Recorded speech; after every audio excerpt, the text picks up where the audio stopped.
আসসালামু আলাইকুম ওরহমতুল্লাহ ওবরাকাতুহ। আলহামদুলিল্লাহ রব্বিল আলামিন ওয়াসসালাতু ওয়াসসালামু আলা রাসূলিহিল আমিন ওয়া আলা আলিহি ওয়া সাহবিহি আজমাইন। ওয়া বাদ।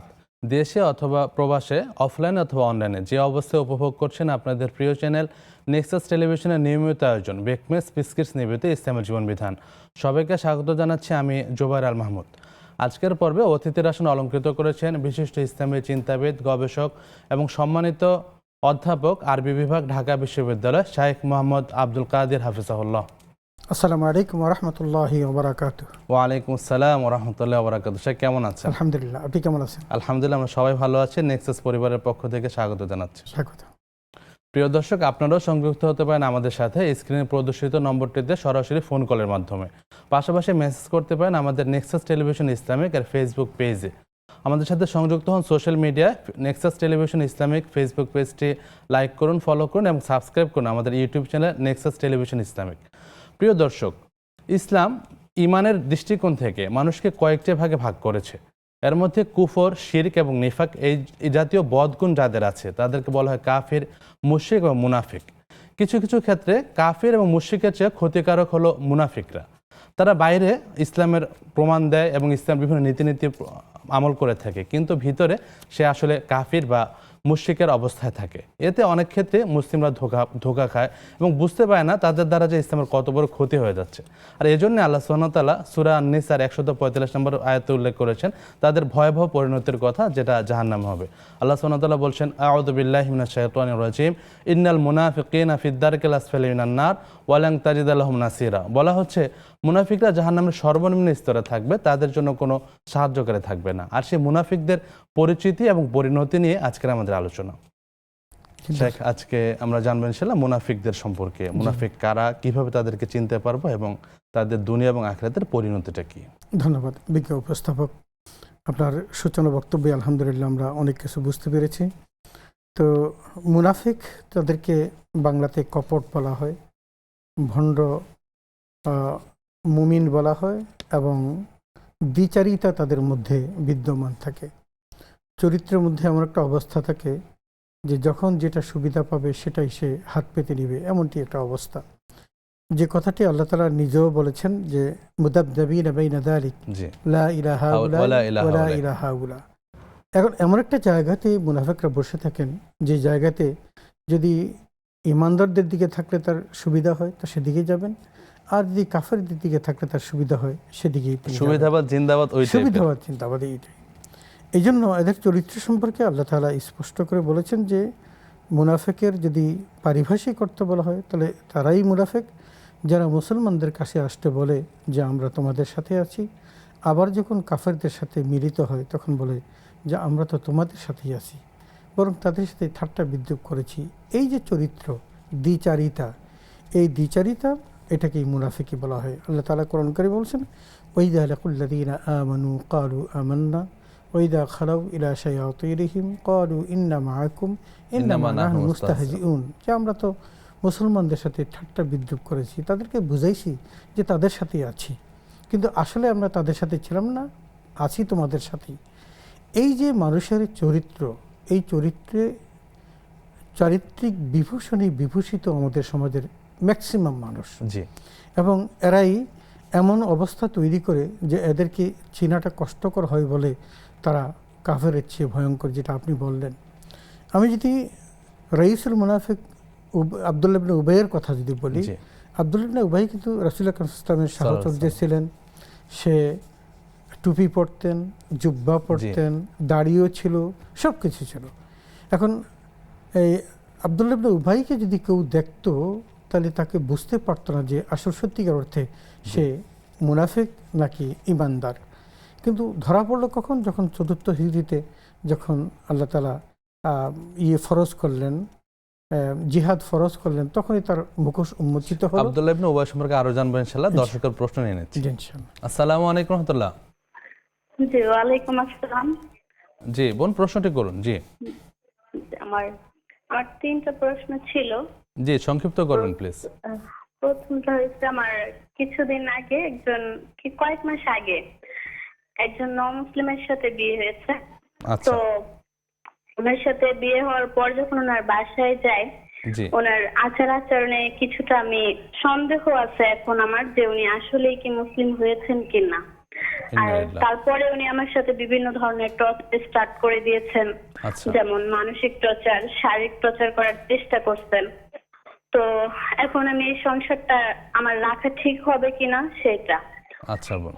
আর একটা হচ্ছে যে সে বারবার বলতে, জি দুঃখিত, সংযোগটা বিচ্ছিন্ন হয়েছে।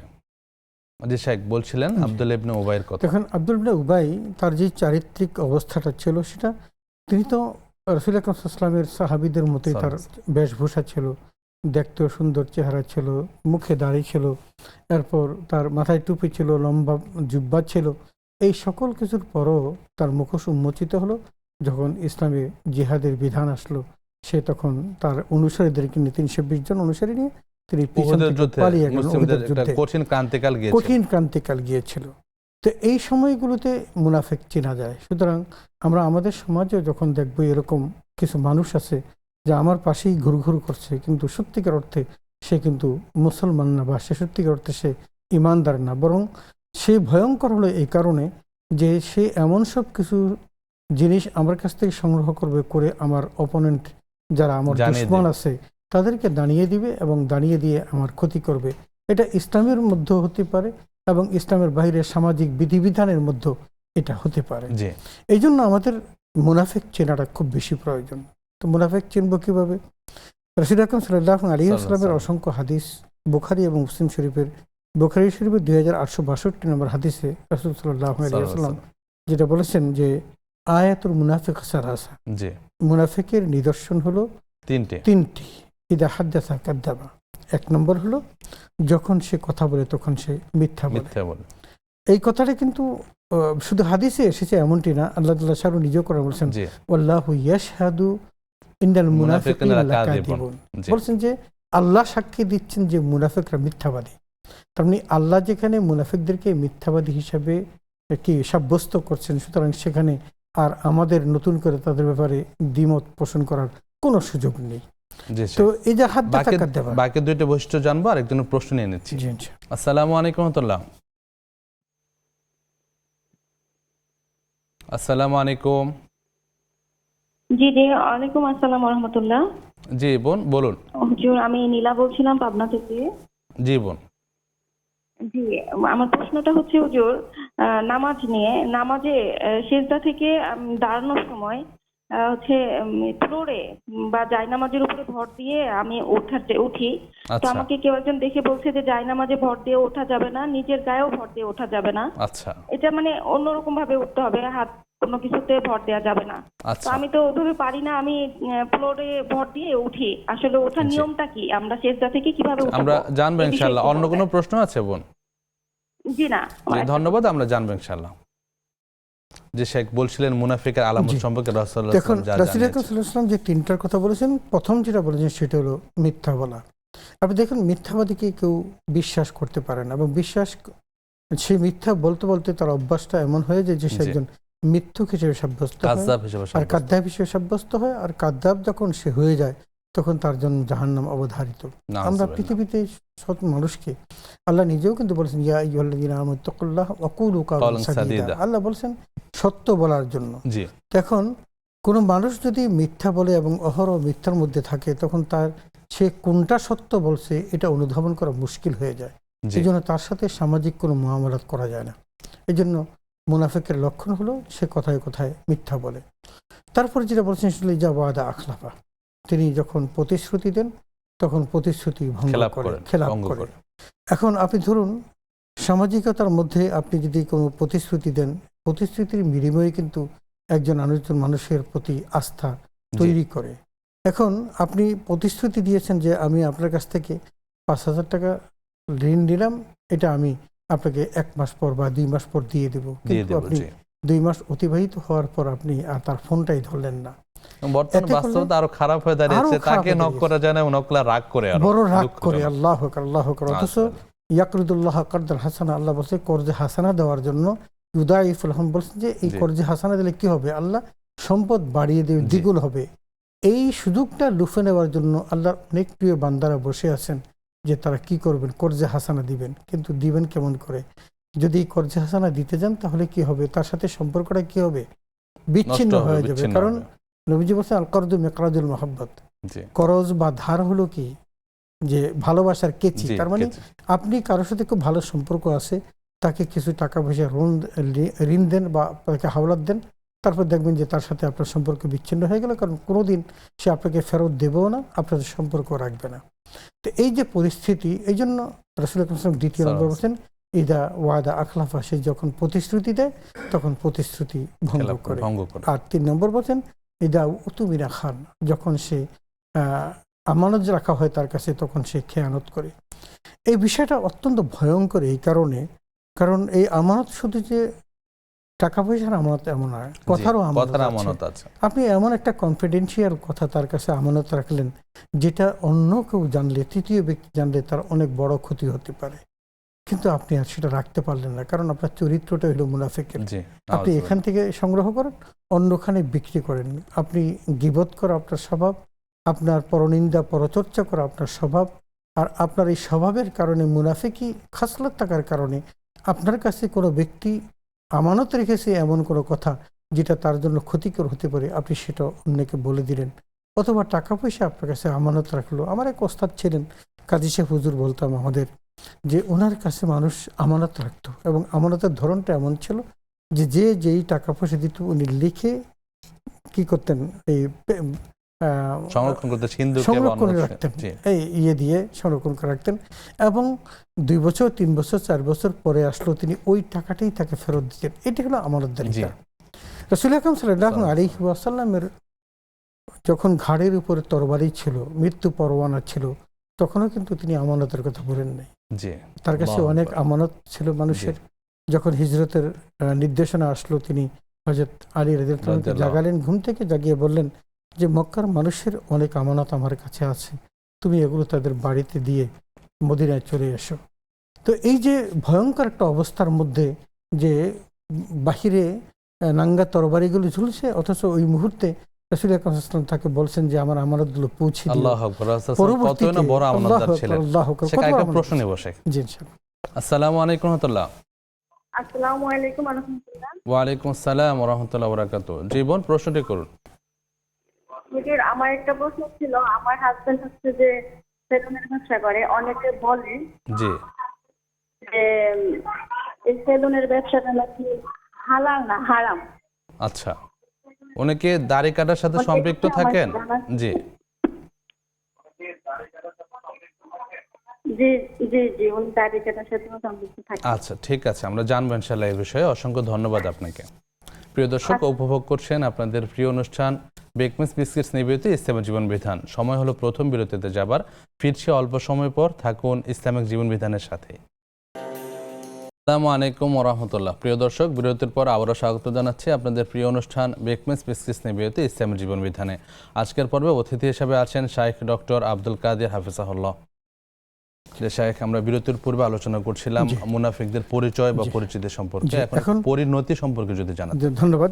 তো আসলে আমরা তো লক্ষণটা বুঝলাম যে কারা। তবে আব্দুল্লাহ ইবনে আমরের হাদিসের মধ্যে আরেকটা শ্রেণীকেও কিন্তু মুনাফিক বলা হয়েছে, সেটা হলো যারা বিবাদে লিপ্ত হলে, বেশি ঝগড়াঝাটি করে, গালিগালাজ করে তারা। যাই হোক, এখন এই যে মুনাফিক, এই মুনাফিকদের সম্পর্কে তাদের অনেকগুলো বৈশিষ্ট্য আছে। সেই বৈশিষ্ট্যগুলো নিয়ে হয়তো সুযোগ থাকলে পরে আলোচনা করব, কিন্তু পরিণতিটা হলো অত্যন্ত ভয়ঙ্কর।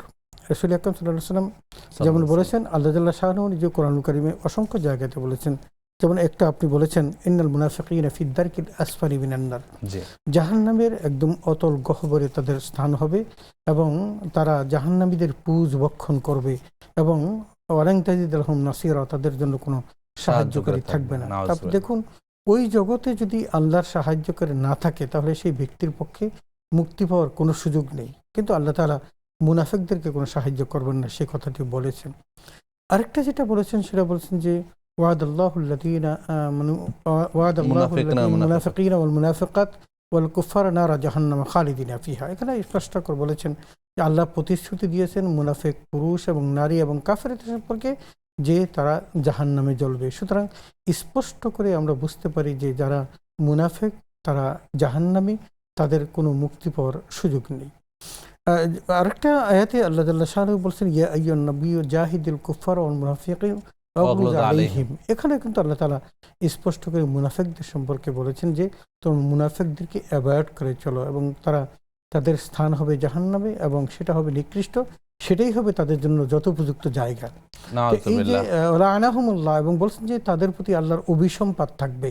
তো এই যে কথাগুলো, এই কথাগুলো আমাদেরকে স্পষ্ট করে কোনো মানুষের মধ্যে যদি দ্বিচারিতা থাকে, যদি তার মধ্যে মুনাফিকই থাকে, তাহলে সেই মুনাফিকদের অবস্থা এমন যে তারা দুনিয়ার জীবনে যদিও মানুষের কাছে কি হয় তাদের চেহারা মুখোশ দেখে বোঝা যাবে না, যেমনটি আল্লাহ জাল্লা শানহু কোরআন করে বলেছেন ওয়াইজা রাআইতহুম তু'জিবুকা আজসামুহুম, তাদের চেহারা, দেহ, সৌষ্ঠব্য, সৌন্দর্য এমন সব কিছু দেখলে তুমি মুগ্ধ হয়ে যাবে তাদের প্রতি। ওয়াইয়াকুলু তাসমাউ লিকাওলিহিম, এবং যখন কথাবার্তা বলবে তুমিও মনোযোগ সহকারে একদম গভীর মনোযোগ দিয়ে তাদের কথা শুনবে।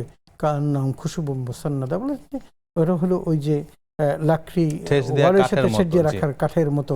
তাহলে এই যে আল্লাহ জাল্লা শানহু নিজেই যে সমস্ত তাদের পরিচয় দিয়ে তাদের যে নিকৃষ্টতর অবস্থার কথা উল্লেখ করেছেন, সুতরাং এরা কোনো কালেই কোনো সময় আল্লাহর প্রিয় ভাজন হতে পারবে না।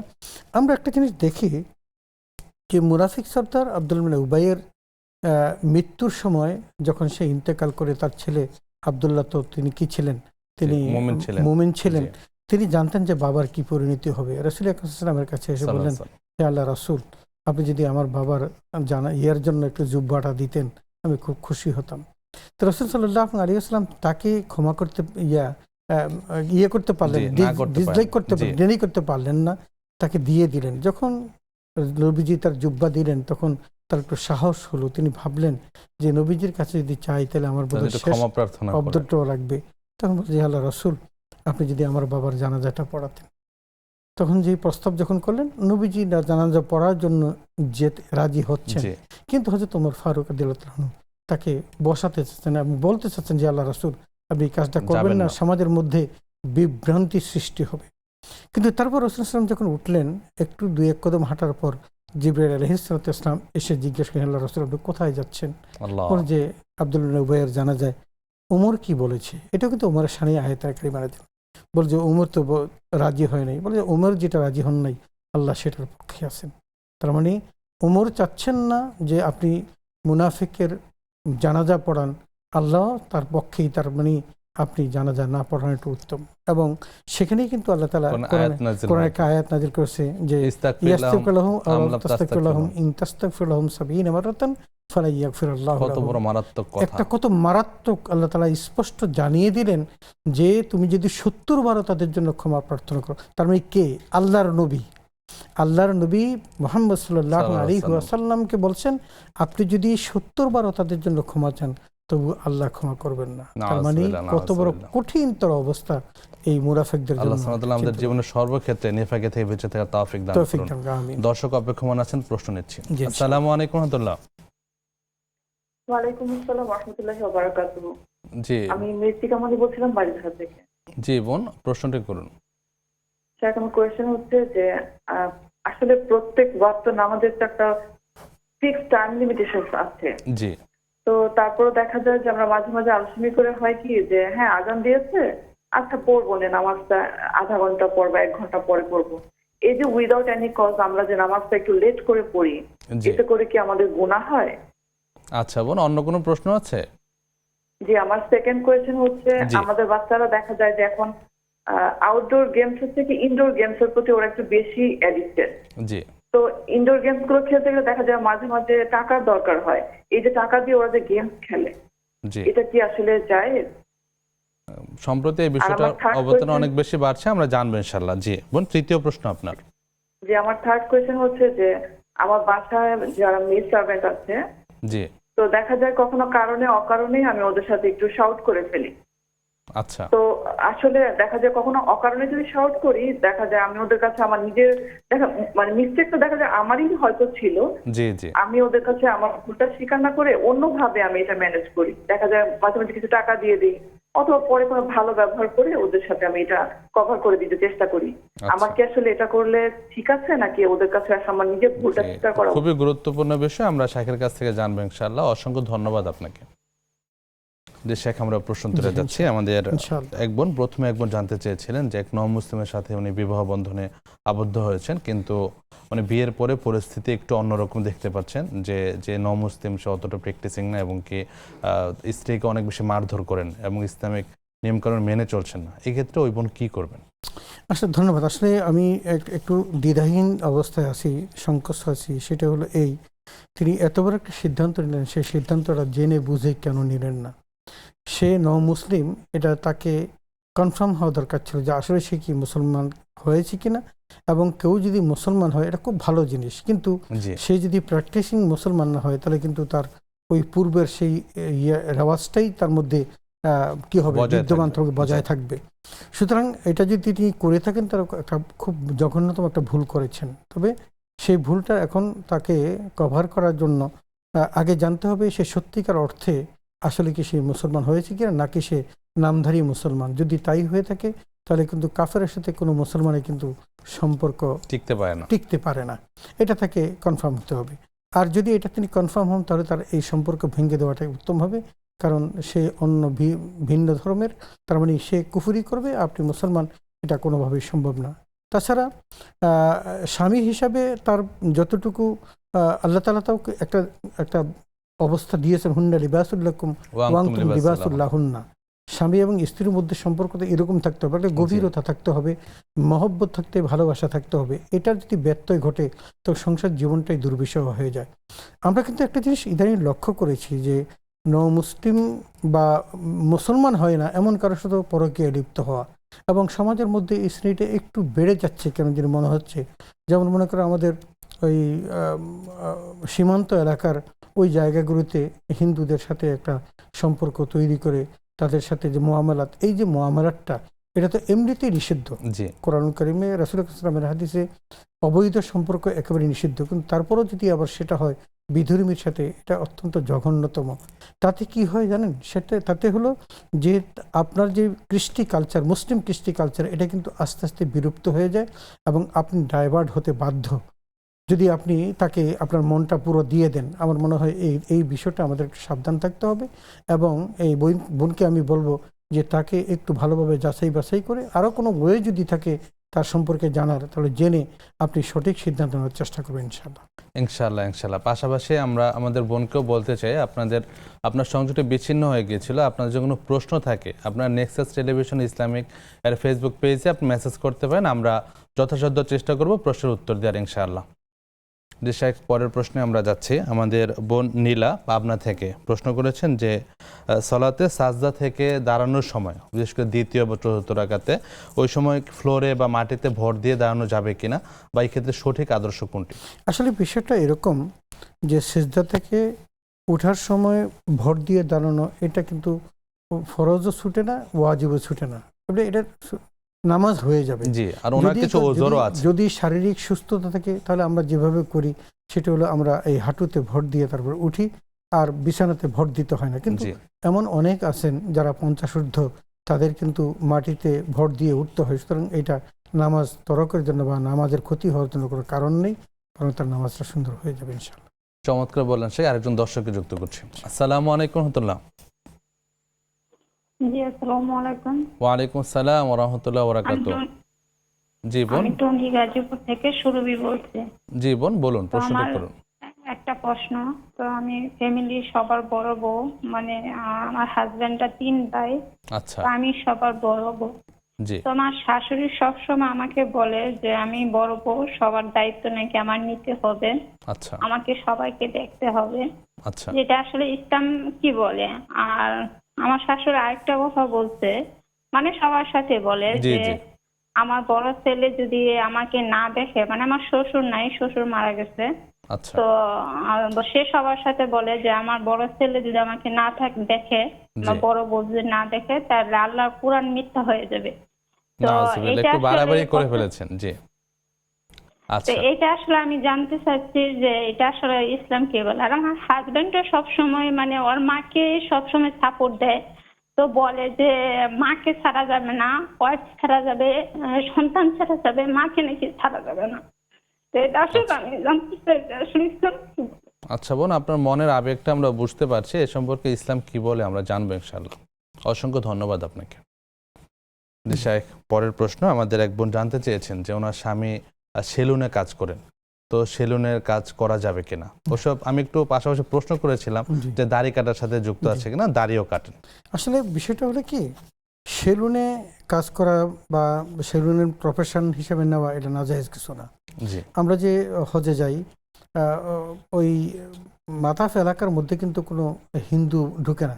আমরা যাদের কাছে আমরা কি হলক করি, জি বা যেমন এই যে আমাদের হাজী সাহেবরা যে তারা তোয়াফ শেষে যেখানে হলক করলেন, সেটা কিন্তু তারা সবাই কিন্তু মুসলমান। জি বা আমার ক্যাম্পাসও একটা ছেলে আছে, সাইদ করে নাম, সে এই কাজ করে। নীলক্ষেতেও দেখেছি মুসলমান ছেলে কাজ করে। এটা কিন্তু প্রফেশন হিসেবে নাজায়েজ না, ভালো কাজ। কিন্তু আপনি যেটা বলেছেন এটা খুব গুরুত্বপূর্ণ বিষয়, যে দাড়ি কাটা এবং দাড়ি ছাঁচা এইটার সাথে সম্পৃক্ত থাকাটা, যিনি একজন পায়াস ব্যক্তি তার পক্ষে জি। নিজের কাছেই খারাপ লাগবে। জি আমার নিঃসন্দেহে। মনে হয় তিনি যদি অ্যাভয়েড করে যদি কাজটা করতে পারেন তাহলে সেটা উত্তম হবে। যে আলহামদুলিল্লাহ এখন এমন অনেক সেলুন আছেন যারা লিখে রাখে যে দাড়ি কাটা হয় না, একটা দাড়ি কাটা হয় না, শুধু চুল exactly, কাটা বা রিলেটেড কাজগুলোর সাথে যুক্ত থাকলে আশা করি ইনশাআল্লাহ exactly, জায়েজ আছে, কোনো অসুবিধা নেই exactly, ইনশাআল্লাহ। exactly, জি। জাযাকাল্লাহ খাইরান শেখ। প্রিয় দর্শক, সময় হলো আরেকটি বিরতিতে যাবার। উপভোগ করছেন বেকমেস বিস্কিটস নিবেদিত ইসলামের জীবন বিধান। ফিরছি অল্প সময় পরেই, থাকুন নেক্সাসের সাথে। আসসালামু আলাইকুম রহমতুল্লাহ। প্রিয় দর্শক, আবারও স্বাগত জানাচ্ছি আপনাদের প্রিয় অনুষ্ঠান বেকমেস বিস্কিটস নিবেদিত ইসলামের জীবন বিধানে। আপনাদের জীবন ঘনিষ্ঠ যে কোনো প্রশ্ন থাকলে আমাদেরকে নিঃসংকোচে করতে পারেন স্ক্রিনে প্রদর্শিত নম্বরটিতে ফোন কলের মাধ্যমে। শেখ, বিরতির পর আবারও স্বাগত জানাচ্ছি।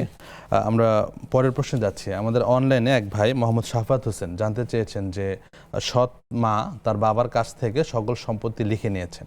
এই ক্ষেত্রে যে সম্পত্তি সৎ মা পেয়েছেন তা থেকে কি প্রথম ঘরে যে সন্তান আছেন তিনি পাবেন কিনা সম্পত্তি? আসলে ধন্যবাদ। আসলে আমাদের বাবাদের এই যে বড় ভুলটা, চরম ভুল, এটা হলো তার সন্তানকে সে তার হক নষ্ট করে দিয়ে তার নতুন স্ত্রীকে সম্পদ দিয়ে দেওয়া। এটা আমাদের সমাজের রেওয়াজে একদম একটা ভিন্নতর একটা প্রক্রিয়া চালু হয়েছে, যেটা অত্যন্ত জঘন্যতম গর্হিত কাজ। কারণ এই সন্তান কিন্তু আপনার, এবং তাকে আপনি বঞ্চিত করে আপনার আরেকজনকে সব দিবেন এমনটি হতে পারে না। যেমনটি নোমান বিন বশির রাদিয়াল্লাহু আনহু, তিনি তার এক ছেলেকে ভালোবাসেন, শুধু ভালোবাসার কারণে তাকে একটা ওট বেশি দিতে চেয়েছিলেন, কিন্তু নবীজি বললেন না, এটা তুমি দেবা না, এটা দেওয়া ঠিক হবে না এবং এটা জায়েজ হবে না। তো এই যে নোমান বিন বশিরের এই হাদিস থেকে কিন্তু আমরা একটা লেসন নিতে পারি। শুধু তাই নয়, রাসূল আকরাম সাল্লাল্লাহু আলাইহি ওয়াসাল্লাম, আমরা শুধু জানি যে ছেলে এবং মেয়ের মধ্যে যখন মিরাজ বণ্টিত হয় তখন কিন্তু লিযযাকারি মিসলু হাজ্জিল উনসাইয়াইন, তখন ছেলেকে মেয়ের ডাবল দিতে হয়। কিন্তু শরীয়তের বিধান হলো এই, যদি আপনি বন্টন করে যান তখন তাহলে কিন্তু আপনি সবাইকে সমান দিতে হবে। আপনি যদি বন্টন করে যান মিরাজের ক্ষেত্রে লিযযাকারি মিসলু হাজ্জিল উনসাইয়াইন, সেটা ঠিক আছে, কিন্তু আপনি নিজে যখন জীবদ্দশায় যখন সম্পদ বন্টন করবেন তখন রাসূল বলেছেন সমান সমান দিতে হবে। এবং নবীজির কাছে যখন প্রশ্ন করা হয়, নবীজি বলেছেন আকরিমু আওলাদাকুম, তোমরা তোমার সন্তানদেরকে সম্মান করো। তো ছেলেকে যদি আপনি সম্মান করতে পারেন তাহলে মেয়েকে কোনো অসম্মান করবেন, এটা কোনোভাবেই সম্ভব নয়। এই জন্য তিনি কাজটা অন্যায় গর্হিত করেছেন। এই কাজটা করা, যদি ওই ছেলে যদি বাবা না থাকেন এবং এই বিষয়ে যদি মামলা করেন, বর্তমান আইনি প্রক্রিয়ায় কিন্তু তিনি সম্পদ পেয়ে যাবেন, কারণ এটা কিন্তু বাবা সঠিক কাজ করেন নাই। অসংখ্য ধন্যবাদ স্যার। একজন দর্শক আছেন, যুক্ত করছি। আসসালামু আলাইকুম রাহমাতুল্লাহ। আসসালামু আলাইকুম, কে বলছেন? ওয়ালাইকুম আসসালাম রাহমাতুল্লাহ। জি, প্রশ্নটি করুন বোন। প্রশ্নটি হলো যে আমরা যে ইসলামের দৃষ্টিকোণ থেকে যে একটা হাদিস আমরা জানি যে মানে মৃত্যুর পর মানে ছেলে বা মেয়ে বা হাজব্যান্ড ওয়াইফ যদি মারা যায়, হ্যাঁ, বলতে পারি যে ওনাদের কাছে মানে মানুষ আর কি মৃত্যুর পর দেখা হয়, হ্যাঁ, এটা কি আমাদের কি মানে বার্জাকে জীবনে দেখা হবে নাকি সেই হাসরের ময়দানে ওটা দেখা হবে? আমার খুব ইচ্ছা যে আমার বাবা মা তো মারা গেছে, আমি এখন সেই আশায় আছি আল্লাহর কাছে, সবসময় বলি নামাজে যে আল্লাহ আমার আব্বা মার সাথে আমাকে পরকালে দেখা করাই দেন। আমার আব্বা মা ইদানিং মারা গেছে, বড় সন্তান, আমার খুব কষ্ট হয়, আমি খুব কান্না করি, এখন আমি সেই আশায় আছি আর কি। আমরা তো এই দোয়াটাই করব, আল্লাহ তাআলা যাতে আমাদের জান্নাতে একত্রিত করেন ইনশাআল্লাহ। এখন কবে মানে আমি যদি মৃত্যুর পর দেখা করতে পারবো বার্জাকের জীবনে নাকি হাসরের ময়দানে দেখা হবে, এটা আমি জানতে চাই। যে এটা মূলত হাসরের হ্যাঁ, ময়দানের আর কথা আমার বলা আব্বা আম্মা হয়েছে। জি ভালো আছে, জি আমার আব্বা আম্মা ভালো আছে, মানে এটা আমি কি আমল করবো ওনাদের জন্য, তাদের কি স্বপ্ন দেখতে পারবো, বা কি আমল করে তারা আমার মানে সওয়াব পাবে, শান্তিতে আসলে থাকবে বোন, হ্যাঁ, কি ইনশাআল্লাহ। আমল করলে ওনারা ভালো থাকবেন এই চেষ্টাই করতে হবে। ওনাকে এখন স্বপ্নে দেখে তো আলাদা কিছু মানে হাসিল হবে না, তারপর মনের একটা আবেগ থাকতেই পারে। ধন্যবাদ আপনাকে। আরেকজন দর্শক যুক্ত হয়েছেন। আসসালামু আলাইকুম রহমতুল্লাহ। ওয়ালাইকুম আসসালাম। আসসালামু আলাইকুম। ওয়ালাইকুম আসসালাম রহমতুল্লাহ বরাকাতু। জি আমি ঠাকুরবা পিরিয়ড থেকে আব্দুল সালাম বলছিলাম। জি আব্দুল সালাম ভাই বলুন। আমরা 2 ভাই 1 বোন। জি আমার বড় বোন বিয়ে হওয়ার পরে 30 বছর হলো, কোনো সন্তান নাই। আচ্ছা আর আমার ছোট ভাইয়ের বিয়ে হওয়ার পরে 7-8 বছর হলো, ওর কোনো সন্তান নাই। আচ্ছা। আর জি আমার 2 মেয়ে ছিল, 1 মেয়ে মারা গেছে কুরবানির দিন, গত কুরবানির আগে কুরবানি। আমার একটা মেয়ে মাদ্রাসায় পড়ে, তো ওর এখনো বিয়ে দিই নাই। আচ্ছা। এখন আমরা হজে গেলে আমার মেয়েকে এবং স্ত্রীকে সম্পত্তি লিখে দিতে পারবো কিনা? আমার বাবার সম্পত্তি অংশগুলো আমরা, আমার ছোট ভাই অংশ যেটা ও নিয়ে নিচ্ছে, আমারটা আমি নিচ্ছি, আমার বোনেটা আমাদের 2 ভাইকে লিখে দিচ্ছি। আচ্ছা আমার অংশটা থেকে আমি এখন আমার স্ত্রীকে এবং আমার মেয়েকে লিখে দিয়ে হজে যেতে পারবো কিনা, এটা জানতে চাচ্ছি। আচ্ছা, আমরা জানবো ইনশাল্লাহ। ধন্যবাদ আপনাকে। আরেকজন দর্শক যুক্ত হয়েছেন। আসসালামু আলাইকুম রহমতুল্লাহ। আসসালামু আলাইকুম ওয়া রাহমাতুল্লাহ। জি ওয়ালাইকুম আসসালাম ওয়া রাহমাতুল্লাহি ওয়া বারাকাতুহু। জি প্রশ্নটি করুন। আমি সন্দীপ থেকে বলছিলাম। আমরা বেগম, আমি কোরআন থেকে প্রশ্ন করতে চাই। আচ্ছা। কোরআন শরীফে 28 পারা, 30 পারা, 28 পারা নয় তো? জি 28 পারা। আচ্ছা। তাগাবুন তাগাবুন। জি সূরার, জি তাগাবুন সূরার ওই যে 14 আয়াত আর 18 আয়াত, এর মধ্যে 14 নাম্বার আয়াত, 18 নাম্বার আয়াত, এই সম্পর্কে প্রশ্নগুলা, এই অর্থগুলা জানতে চাচ্ছিলাম। হে ইমানদাররা, তোমাদের স্ত্রী সন্তানেরা তোমাদের এই যে কোনো শত্রু হইতে তোমরা সাবধান থেকো। এই কথা, এই নিয়ত থেকে ও 18 আয়াত পর্যন্ত এই অর্থগুলা জানতে চাচ্ছিলাম। এটা একটা একাডেমিক প্রশ্ন, আমরা যদি সময় মিলাতে পারি আপনাকে জানাবো ইনশাআল্লাহ। অসংখ্য ধন্যবাদ আপনাকে। যে শেখ, আমরা পরের প্রশ্নে যাচ্ছি। আমাদের ভাই অনলাইন সাফায়াতের একটা উত্তর দিয়েছি আমরা। পরের প্রশ্ন করেছেন ভাইয়া যে কবরে আযাব থেকে বাঁচতে সূরা মুলক পড়তে হয়, বা এই সম্পর্কে যে হাদিসটা আছে এটা বিশুদ্ধ কিনা? হ্যাঁ, হাদিস বিশুদ্ধ। তবে শুধু সূরা মুলক কেন, আমরা অনেক আমল যে করতে পারি। জি আমরা অনেক আমল করতে পারি। রাসূল আকরাম সাল্লাল্লাহু আলাইহি ওয়াসাল্লামের যে মাসনুন দোয়াগুলো, আমরা সেগুলো পড়তে পারি। আমরা বিশেষ করে যে সমস্ত আমল 5 ওয়াক্ত নামাজ যদি কেউ জামাতের সাথে পড়তে পারে, তাহলে তো তার জন্য আল্লাহ তাআলা এমনি তার খুশ নসিব হবে, তাকে জান্নাত নসিব হয়ে যাবে ইনশাআল্লাহ। এই জন্য আমরা এই যে সমস্ত আমলগুলোর মধ্যে পরকালীন মুক্তির কথা বলা আছে, সেগুলো সব আপনি আমরা করতে পারি ইনশাআল্লাহ। পাশাপাশি ভাইয়ের প্রশ্ন ছিল যে সূরা মুলক যারা পড়তে পায় না, তারা যদি ইউটিউব থেকে শুনে, ওই ক্ষেত্রে কি সওয়াবটা হাসিল হবে? সওয়াব হবে, অবশ্যই হবে, অবশ্যই হবে। কারণ কোরআনুল কারীম পড়া যেরকম সওয়াব, শোনার মধ্যে সেই সওয়াব একই সমান সওয়াব। জাযাকাল্লাহ খাইরান শেখ। পরের প্রশ্ন আমাদের নিয়মিত দর্শক মৃত্তিকামণি, বোন মৃত্তিকামণি বাড়িধারা থেকে জানতে চেয়েছেন যে ওয়াক্ত হওয়ার পরে অনেক সময় একটু দেরি করে সালাত আদায় করা হয়, এতে কোনো অসুবিধা আছে কিনা? আসলে ওয়াক্ত হলে নামাজ আদায় করাটাই হলো বিধান। জি হ্যাঁ, তবে আপনি যে আজান দিয়েছেন তারপরে আধা ঘন্টা 1 ঘন্টা দেরি করা, এটা বিধানের লঙ্ঘন নয়। একটা জিনিস কিন্তু মনে রাখতে হবে, যে কারণে সময় হয়ে গেলে নামাজ পড়তে হয়, সেটা হলো এই যে আপনার মৃত্যু কখন চলে আসবে আপনি বলতে পারবেন না। ধরেন আজান দিয়েছে, আপনি নামাজের অপেক্ষা করলেন, দেরি করলেন, কিন্তু দেরি করতে গিয়ে খোদা না করুক আজরাইল চলে আসলো, আপনি নামাজটা পড়তে পারলেন না। এই যে নামাজটা পড়তে পারলেন না, এটার জন্য আপনি কিন্তু আল্লাহর কাছে দায়বদ্ধ হয়ে যাবেন। এই জন্য সময় মতো নামাজটা পড়াটাই হলো উত্তম। যেমন রাসূলুল্লাহ সাল্লাল্লাহু আলাইহি ওয়াসাল্লামকে জিজ্ঞাসা করা হয়েছিল আইউল আমালে আফদাল, তিনি বলেছিলেন যে প্রথম ওয়াক্তে সালাত আদায় করা সবচেয়ে উত্তম আমল। আমরা এতে আরো যত্নবান হব ইনশাআল্লাহ। শেখ, পরের প্রশ্ন যে বর্তমান সময়ের সন্তান সন্ততিরা তারা আউটডোর গেমসের চেয়ে বাসাতে বা মোবাইলে খেলাধুলা করতে বেশি পছন্দ করে। অনেক ক্ষেত্রে ওই জন্য টাকা পয়সা দিয়ে মানে বিভিন্ন সরঞ্জামাদি কিনতে হয় বা বিভিন্ন জিনিস নিতে হয়, এটা জায়েজ আছে কিনা? আসলে আউটডোর গেমসটা হইলে কিন্তু আসলে প্রকৃত গেমস। জি, বিভিন্ন খেলাধুলার যে কথা বলা আছে, শরীয়ত সম্মত যে খেলাধুলা করা যায়, সেগুলোর মধ্যে কিন্তু শরীরের পরিপক্কতা আসে এবং সেখানে সুস্থতার বিষয় আসে। কারণ সবচেয়ে বড় নিয়ামত হলো সুস্থতা। তো এটার জন্য করতে পারে, কিন্তু ইনডোর গেম কিন্তু মানুষকে কি করে ফেলে, একেবারে ধ্বংস করে ফেলে। এবং শুধু সে তার মেধা নষ্ট করছে, পড়ার সময় নষ্ট করছে, মূল্যবান সময়গুলো নষ্ট করে সে নিজেকে একদম শেষ করে দিচ্ছে, আর আপনি সেখানে তার পয়সা দিয়ে রসদ যোগাচ্ছেন। এটা তো আরো ভয়ঙ্কর। তার মানে এই যেই কাজ করলে গুনাহ হবে সেই কাজের কোনো এফোর্ট দেওয়াটাও কিন্তু গুনাহের কাজ। অতএব আপনি সেই কাজটা না করাটাই উত্তম। হ্যাঁ, আপনি বলবেন যে ছেলে রাগ করবে, ছেলে তো রাগ করবে। আপনি যদি সে রাগ করে যদি নামাজ না পড়ে, আপনি কি চাইবেন সে রাগ করে নামাজ না পড়ুক? আপনি তাকে গিয়ে হাত পা ডলে দিয়ে তাকে ঘুম পাড়াবেন? এমনটি তো না। জাহান্নামের আগুন থেকে বাঁচাতে হলে তাকে আপনাকে ঘুম থেকে জাগাতে হবে। ঠিক তেমনি আপনাকে তাকে যদি দুনিয়াবী জীবনে একটা ভালো মানুষ বানাতে চান, পরকালীন জীবনের মুক্তির পাথেয় বানাতে চান, তাহলে তাকে কিন্তু ভালো পথের দীক্ষাই দিতে হবে এবং সেই পথেই তাকে রাখতে হবে, যেভাবেই হোক না কেন। জাযাকাল্লাহ খান শেখ, চমৎকার বললেন। শেখ, পরের প্রশ্ন আমাদের বোন জানতে চেয়েছেন, অনেক সময় অধস্তন যারা থাকেন, গোলাম বা কর্মচারী, তাদের সাথে অনেক খারাপ ব্যবহার করা হয়, খারাপ ভাষা প্রয়োগ করা হয়। ওই ক্ষেত্রে তাকে সরাসরি তার নিকট ক্ষমা না চেয়ে যদি পরোক্ষভাবে ভালো কাজ বা মানে কোনো দান সাদাকার মাধ্যমে এটা শুধরে নেওয়ার চেষ্টা করা হয়, তাকে হবে নাকি সরাসরি ক্ষমা স্বীকারই করতে হবে? না, ধন্যবাদ। আসলে একটা জিনিস আমরা যদি বলি, রাসূল আকরাম সাল্লাল্লাহু আলাইহি ওয়াসাল্লাম একেবারে মৃত্যু শয্যায়, এটাকে আমি ওসিয়তও বলতে পারি।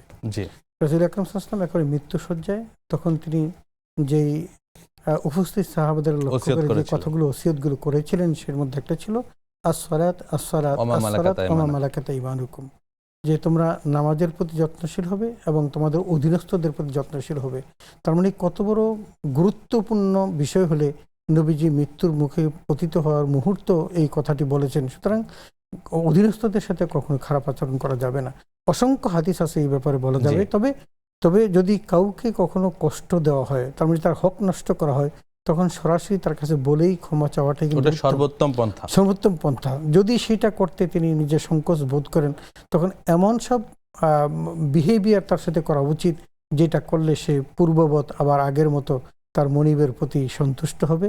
এটা যে কোনো প্রকারেই হোক না কেন, এটা মিনিমাইজ করা এবং তার সাথে এই দ্বন্দ্বটা নিরসন করার দরকার। পাশাপাশি আল্লাহর কাছে বিষয়ে ক্ষমা প্রার্থনা করতে হবে, যেহেতু সরাসরি বিষয় ডিল করা হচ্ছে না। অবশ্যই। জাযাকাল্লাহ খাইরান শেখ। পরের প্রশ্ন একটা সামাজিক প্রশ্ন বা পারিবারিক প্রশ্ন এসেছে, যে এক বোন জানতে চেয়েছেন, তিনি ফ্যামিলির বড় বউ, তো এই ক্ষেত্রে ওনাকে কি পরিবারের অন্য সকল সদস্যদের দায়িত্ব নিতে হবে, এটা আবশ্যক কিনা? আসলে পরিবারের কর্তা হলেন বাবা, বাবা না থাকলে মা, যদি মা না থাকেন তার বড় ভাই। তো এইগুলো আমাদের সমাজে এই দায়িত্বটা নিয়ে থাকেন। তো নিয়ে থাকেন কিসের জন্য? সেটা হলো এই পরিবারটাকে সুন্দরভাবে রাখার জন্য। ধরেন বাবা মারা গেছে, সবাই এতিম হয়ে গেছে, এখন এতিমদের মধ্যে একজন তো কমান্ডার ইন চিফ থাকবেন, তিনি কে? বড় ভাই থাকবেন। এটা হলো একটা সুন্দর পরিবেশ বজায় রাখার জন্য এবং সেখানে একটা স্থিতিশীলতা বজায় রাখার জন্য। কিন্তু এর অর্থ এই নয় যে প্রত্যেকের পাপের বোঝাও তার ঘাড়ে আসবে, এমনটি না। হ্যাঁ, তবে একটা জিনিস কি, বড় বউকে শাশুড়িরা বলতে পারে যে আমার যে অন্য ছেলেরা আছে বা মেয়েরা আছে, তুমি এদেরকে দেখে রাখবে, এটা তোমার দায়িত্ব। হ্যাঁ, বড় বউ হিসেবে তার যে দায়িত্বটা আছে, সেই দায়িত্বটা অতটুকু সে পালন করবে যতটুকু তাকে শরীয়ত কি দিয়েছে, অ্যালাউ করেছে, পারমিশন দিয়েছে। শরীয়ত পারমিশন দেয় নাই। যেমন মনে করেন শাশুড়ি তাকে বললো, তো আমি আর আমার ছেলেদের, তোমার দেবরদের প্রতি কি করবে, দায়িত্ব পালন করবে। এখন দেবর যদি কি হয়, সে যদি সাবালক হয়ে যায়, তার সাথে দেখা করাই তো হারাম। সুতরাং এই এমন সব কিছু বিষয় আছে যে বিষয়গুলো তাকে চাপিয়ে দিলেও তিনি করবেন, এমনটি করা ঠিক হবে না। এটা শরীয়ত যতটুকু তাকে পারমিশন দেয় ততটুকু তিনি করবেন, এবং শরীয়ত গর্হিত যদি হয় তাহলে তিনি না করলে তাতে তিনি গুনাহের অভাগী হবেন না। আল্লাহ সুবহানাহু আমাদের শরীরকে বোঝার এবং মানার তৌফিক দান করুন ইনশাআল্লাহ। দর্শক অপেক্ষমান শেখ প্রশ্ন নিচ্ছি। আসসালামু আলাইকুম রাহমাতুল্লাহ। আসসালামু আলাইকুম। ওয়া আলাইকুম আসসালাম ওয়া রাহমাতুল্লাহি ওয়া বারাকাতুহু। জি ভাই, প্রশ্নটি করুন। জি, আমার দুটি প্রশ্ন। জি, প্রথম প্রশ্নটি হলো, মা বাবা যদি তার কোনো এক ছেলে থাকে এবং তার অন্যের তার নিকটে থাকিয়ে ভরণ পোষণ দেয়, সেই ছেলেকে অন্য ছেলে পেয়ে তাকে অতিরিক্ত কিছু দিতে পারবে কি না? জি, দ্বিতীয় প্রশ্নটি কি ভাই, বুঝতে পেরেছি, দিতে পারবে কি না? জি জি, বুঝতে পেরেছি প্রশ্নটি। আর একটা প্রশ্ন হলো, কারো ব্যাপারে কারো ব্যবহারে অসন্তুষ্ট হইয়া তাকে মুনাফিক বলায় গুনাহ হবে?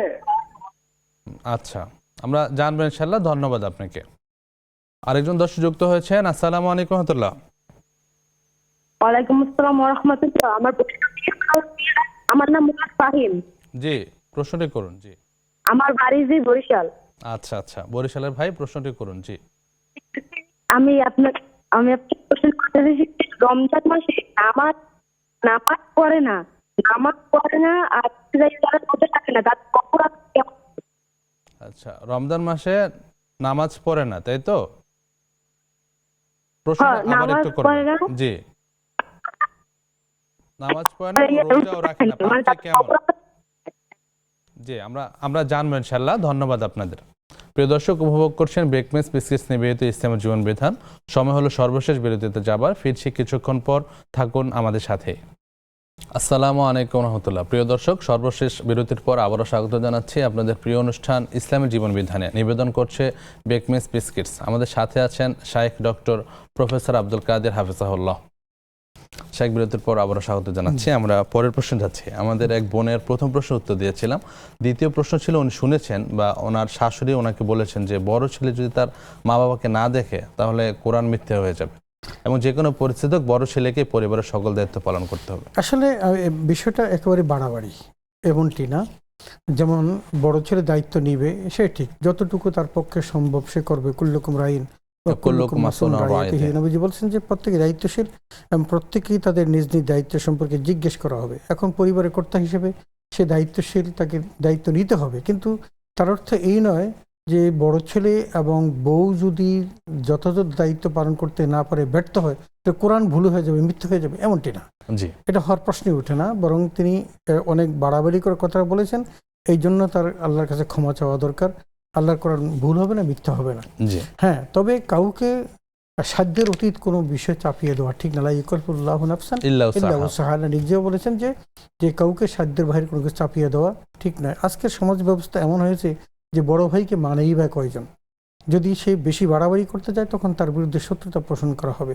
তো এখন আমাদের ওই সমাজের মধ্যেই কাজগুলো করা যায় যে সমাজের প্রত্যেকের মধ্যে কি আছে, ইসলাম আছে, জ্ঞানের বোঝ আছে, বুঝ আছে এবং ইসলাম আছে। প্রত্যেকে যদি ইসলামাইজড হয় এবং প্রত্যেকের মধ্যে ধর্মীয় জ্ঞান থাকে, তখন তারা প্রত্যেকে ছোটরা বড়কে সম্মান করবে, বড়রা ছোটকে স্নেহ করবে। মাল্লাম ইয়ারহাম সাগীরানা ওয়ালাম ইয়াক্কির কাবীরানা ফালাইসা মিন্না।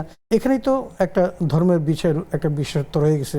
সুতরাং সেগুলো থাকবে ওই সময় যখন প্রত্যেকের মধ্যে ইসলামিক কনসেপ্ট বিলং করবে। সুতরাং আমার বিশ্বাস, যেমন মা যে কথাটা বলেছেন এটা একটু বাড়াবাড়ি বলে ফেলেছেন, এবং বউরা সেগুলো যথাযথ দায়িত্ব পালন করবেন। হ্যাঁ, ওনার যেটা যতটুকু করা দরকার, সে বড় হিসাবে তার যতটুকু করা দরকার, ধর্মীয় মতে যতটুকু তাকে সাপোর্ট করা হয়, এর বাইরে তিনি করতে পারবেন না, করা ঠিক হবে। জাযাকাল্লাহ খাইরান শেখ। আমি দোয়া করছি আমাদের ওই বোনের জন্য আল্লাহ সুবহানাহু ওয়া তাআলা ওনার যাবতীয় সমস্যার সমাধান করে দেন। শেখ, পরের প্রশ্ন অনলাইনে এসেছে। আমাদের বোন ফারহানা ইসলাম জানতে চেয়েছেন ইয়াজুজ মাজুজ সম্পর্কে, যদিও বিস্তারিত আলোচনা, একেবারে সংক্ষেপে উত্তরটি চাই। আসলে ইয়াজুজ মাজুজ সম্পর্কে আমরা সূরা কাহাফের মধ্যে দেখেছি। ওখানে জুলকারনাইন তিনি পৃথিবীর পশ্চিম প্রান্তে গেছেন, সেখানে গেলে তিনি সেখানে ইয়াজুজ মাজুজের সাথে, তো সেখান থেকে আবার পূর্ব প্রান্তে গেলেন। তারপরে তিনি ইয়াজুজ মাজুজ দেখলেন, কিছু লোক এসে তাকে অভিযোগ দিল যে তারা তাদের প্রতি অত্যাচার করে। এখন আমরা কি করব?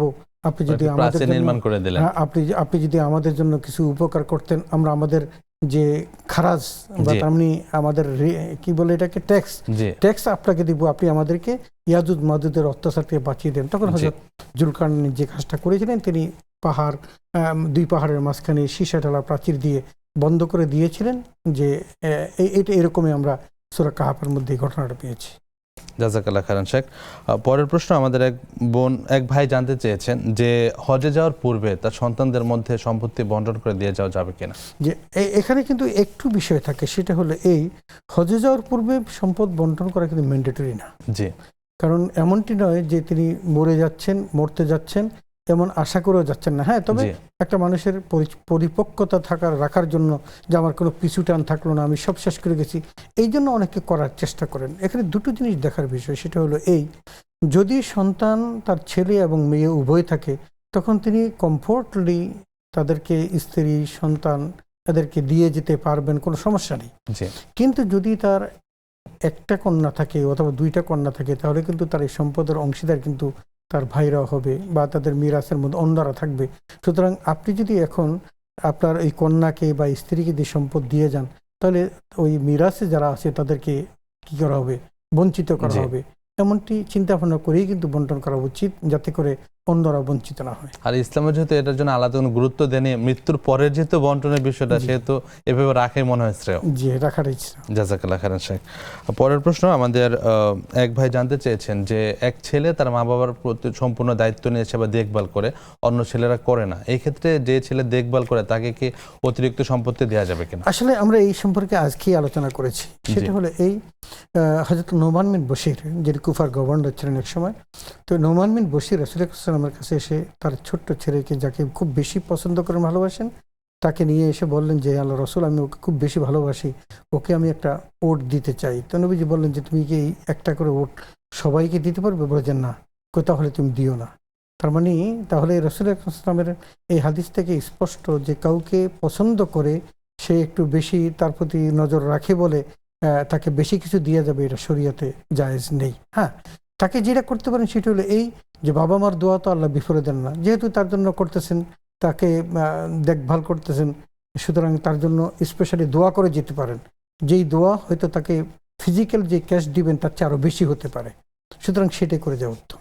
জাযাকাল্লাহ খাইরান শেখ। পরের প্রশ্ন, আমাদের এক বোন জানতে চেয়েছেন যে তার বাবা মা মারা গিয়েছেন, তো মৃত্যুর পরে কখন তাদের সাথে সাক্ষাৎ হবে, এটা এই বিষয়টি জানতে চেয়েছেন। আর একটা বিষয় জানতে চেয়েছেন, মা বাবাকে স্বপ্নে দেখার জন্য কোনো আমল আছে কিনা? আসলে মা বাবাকে দেখা যাবে এর সন্দেহের অবকাশ নেই। জি, কারণ সন্দেহের অবকাশ নেই, এই জন্য বলছি কোরআন কারীমে আল্লাহ বলেছেন ইয়াউমা ইয়াফিরুল মারউ মিন আখি ওয়া উম্মিহি ওয়া আবিহি ওয়া সাহিবাতিহি ওয়া বানিহি লিকুল্লি ইমরিইম মিনহুম ইয়াউমা ইযিন শাআনুন ইউগনি। এখানে কিয়ামতের মাঠের ভয়াবহতা বলতে গিয়ে বলছেন যে ওখানে এমন একটা অবস্থা তৈরি হবে যেখানে ছেলে মেয়ে, বাবা মা, সন্তানাদি, শরীর শুভাকাঙ্ক্ষী তাদের সাথে দেখা হবে, কিন্তু প্রত্যেকেই পলায়নরত থাকবে, নিজেকে নিয়ে ব্যস্ত থাকবে, শাআনুন ইউগনি, ব্যস্ত থাকবে। তো সেখানে দেখা হবে কিন্তু কাজে আসবে না। কিন্তু কাজে আসবে কখন? যখন তারা জান্নাতি হবে, এবং জান্নাতি হলে বাবা মা সন্তান সবাই আবার একসাথে দেখা হবে, এবং চাইলে তারা একসাথে জান্নাতে আল্লাহ রাখতেও পারেন। সেই ব্যবস্থা কিন্তু শীতবিদ ব্যবস্থা কিন্তু কোরআন কারীমে এসেছে। এখন দুনিয়ার জীবনে মৃত্যুর পরে তার আলমের বর্জকে কোথায় আছে, কি আছে, এটার মধ্যে যেহেতু কোনো ফলাফল নেই, দেখার জন্য হয়তো একটা মনের তৃষ্ণা, হয়তো আপনি ইচ্ছা করতেছেন দেখার জন্য, দেখলেন না, কিন্তু না দেখার ইচ্ছা করলে অনেক সময় স্বপ্নে দেখা যায়, আমরা অনেক দেখেছি এরকম। সুতরাং এটার জন্য খুব বেশি শারীরিক কসরতের প্রয়োজন নেই, খুব মনের কসরতের দরকার নেই। আপনি দোয়া করবেন বাবা মার জন্য, আল্লাহ বড় দোয়া শিখিয়েছেন, রব্বির হামহুমা কামা রাব্বায়ানি সগীরা। তাছাড়া আরো কিছু আমল করা যায়, সেটা হলো এই যে বাবা মার জন্য। আমরা পরের প্রশ্নে যাব সময় সংক্ষেপের কারণে। সে কাউকে কোনো কারণে মুসলিমকে মুনাফিক সাব্যস্ত করা যাবে কিনা বা বলা যাবে কিনা? মুসলিমকে মুনাফিক বলা যাবে না, তাকে কাফেরও বলা যাবে না, তাকে কোনো গালিগালাজ করা যাবে না। যদি তিনি সেই কাজটা লায়েক না হন, তাহলে কিন্তু সেটা আবার তার কাছে ফিডব্যাক হবে, ফিরে আসবে। যেমন রাসূলুল্লাহ সাল্লাল্লাহু আলাইহি ওয়াসাল্লাম বলেছেন যে কাউকে যদি কেউ গালি দেয়, জবানের হেফাজত করা, ওমা ইয়ালফিজু মিন কাউলিন ইল্লা লাদাইহি রাকিবুন আতীদ। আল্লাহ তাআলা বলেছেন এই ব্যাপারে যে তোমার অতন্ত্র প্রহরী ফেরেশতা নিয়োজিত করে রাখেন। এখন আপনি যাকে মুনাফিক বলেন, সে যদি মুনাফিক, আমাদের কাউকে খারাপ সম্বোধন করা থেকে দূরে রাখা যাবে না। জাযাকাল্লাহ শেখ। সর্বশেষ প্রশ্ন, যে রমাদান মাসেও সিয়াম পালন করে না এমন কিছু হতভাগা মুসলিম আছে, নামমাত্র মুসলিম, তাদের পরিণতি কি হবে? তাদের পরিণতি অত্যন্ত ভয়াবহ হবে, অত্যন্ত ভয়াবহ। কারণ একদিকে রমজান মাস, অন্যদিকে সিয়াম বা রোজা অথবা নামাজ, এগুলো রাসূল আকরাম সাল্লাল্লাহু আলাইহি ওয়াসাল্লাম তাদের সম্পর্কে স্পষ্ট বলেছেন যে কেউ যদি মাহে রমাদান পেলেও কিন্তু তার জীবনের গুনাহগুলো মাফ করতে পারেন না, সে ধ্বংস হোক। এই প্রস্তাব হযরত জিবরাইল যখন দিয়েছেন তখন নবীজি বলেছেন আমিন। সুতরাং এমন একটা ভয়ঙ্কর বিষয়। আল্লাহ তাআলা আমাদের সবাইকে হেফাজত করুন, কোরআন সুন্নাহর জীবন যাপন করার তৌফিক দান করুন। পুরো অনুষ্ঠান জুড়ে আপনার কাছ থেকে আমরা অনেক উপকৃত হলাম, অনেকগুলো প্রশ্ন উত্তর জানতে পারলাম। আল্লাহ সুবহানাহু ওয়া তাআলা আপনাকেও সুস্থ রাখুন, নিরাপদ রাখুন। ধন্যবাদ আপনাকে, ধন্যবাদ নেক্সাস টেলিভিশন সকল কলাকুশলী। প্রিয় দর্শক, দেখতে দেখতে একেবারে শেষ পর্যায়ে চলে আসলাম। আজকের অনুষ্ঠান থেকে একটা শিক্ষা গ্রহণ করি, আমরা নিফাকি বা নিফাক রিলেটেড যে কাজকর্মগুলি আছে তা থেকে দূরে থাকব এবং কোরআন এবং সুন্নাহর একান্ত অনুগামী হওয়ার চেষ্টা করব। আল্লাহ সুবহানাহু ওয়া তাআলা আপনাদের সবাইকে সুস্থ রাখুন, নিরাপদ রাখুন, এই প্রত্যাশা এখানে শেষ করছি। আল্লাহুম্মা সাল্লি ওয়া সাল্লিম আলা নাবিয়িনা মুহাম্মদ। সুবহানাকা আল্লাহুম্মা ওয়া বিহামদিক, আশহাদু আল্লা ইলাহা ইল্লা আনতা, আস্তাগফিরুক ওয়া আতুবু ইলাইক। ওয়া আসসালামু আলাইকুম ওয়া রাহমাতুল্লাহি ওয়া বারাকাতুহু।